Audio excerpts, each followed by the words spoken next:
Hello friends, आपका स्वागत है मेरे चैनल भक्ति की शक्ति में। आज मैं आपके लिए दशा माता की कथा लेकर आई हूँ। अगर आपको ये कथा पसंद आए तो कमेंट बॉक्स में दशा माता की जय अवश्य लिखें।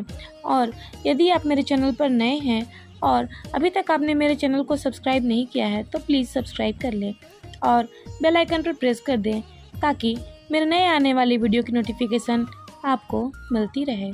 एक समय की बात है, एक सेठ और सेठानी थे। सेठानी बहुत नियम और धर्म वाली थी। वह होली के दिनों में प्रतिदिन दशा माता, गणेश भगवान, सूर्य नारायण, पथवारी माता और तुलसी माता की कहानी कहती थी। उनके घर में एक आंवले का पेड़ था। वह प्रतिदिन एक आंवला ब्राह्मण को दान में देती थी और आराम से रहती थी। एक दिन पड़ोसन सेठानी की बहू से बोली कि सेठानी प्रतिदिन एक आंवला दान में देती हैं, तुम्हारे भी तो बच्चे हैं, प्रतिदिन न देकर वह एक दिन छोड़कर आंवला दे तो कोई बात नहीं। बहू ने सेठानी से कहा कि माँ, आप जो प्रतिदिन आंवला देती हो वो एक दिन छोड़कर दिया करें। सेठानी बोली, हाँ बहू, तुम जैसा कहोगी वैसा ही मैं करूँगी। सेठानी ने यह बात सेठ जी को बताई कि बहू एक दिन छोड़कर आंवला दान करने को कह रही थी, अपने भी बच्चे हैं।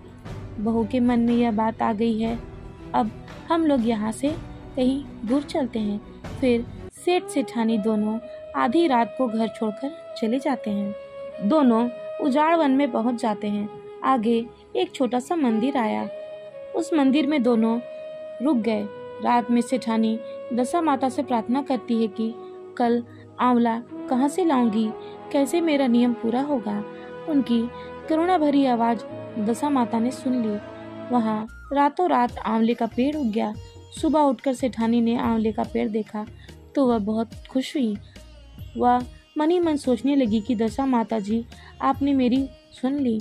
दशा माता की कृपा से मेरा नियम पूरा हो जाएगा। सेठानी ने सुबह नहा धोकर दशा माता, गणेश जी सबकी कहानियाँ कही। दशा माता की कृपा से एक ब्राह्मण भी वहाँ आ गया। उस ब्राह्मण को सेठानी ने दक्षिणा में एक आंवला दे दिया।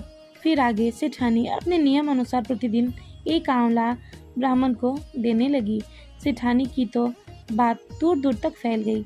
अब सेठानी एक की जगह 5-5 आंवला देने लगी और सेठानी के पास बहुत धन हो गया। सेठानी बोलती है, हम लोग पूजा करवाते हैं और एक एक आंवला दक्षिणा में देंगे। आसपास के गांव में यह खबर फैल गया कि वहाँ प्रसादी है और एक एक सोने का आंवला प्रसादी में देंगे।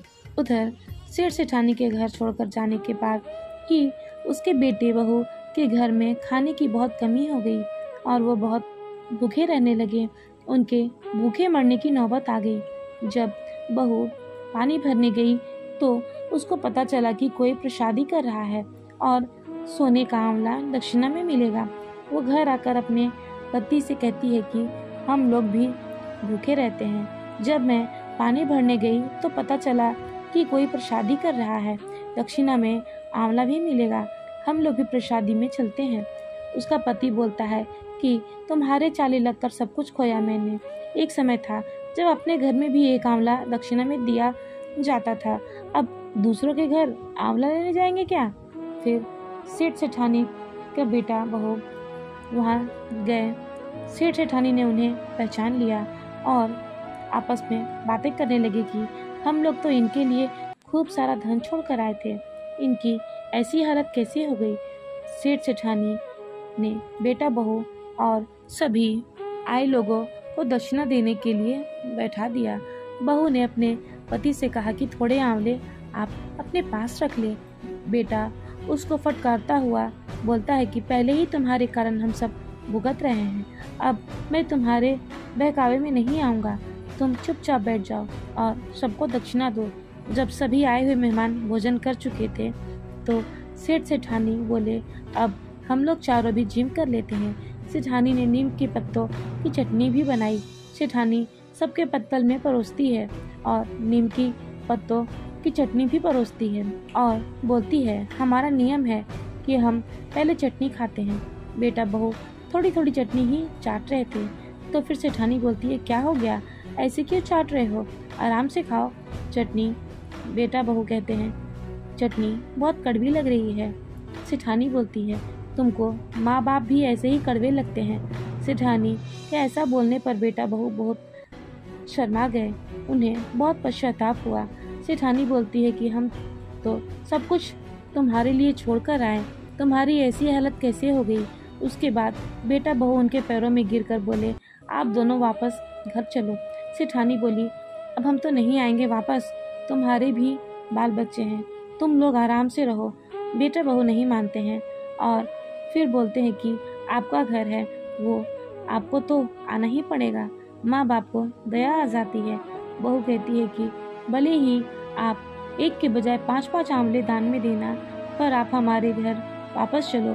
फिर सेठ सेठानी अपने बेटा बहू के साथ उसके घर वापस चले गए और सुखपूर्वक जीवन व्यतीत करने लगे। जय हो दशा माता की। अगर आपको मेरी यह वीडियो पसंद आई हो तो वीडियो को लाइक करें और ज़्यादा से ज़्यादा शेयर करें।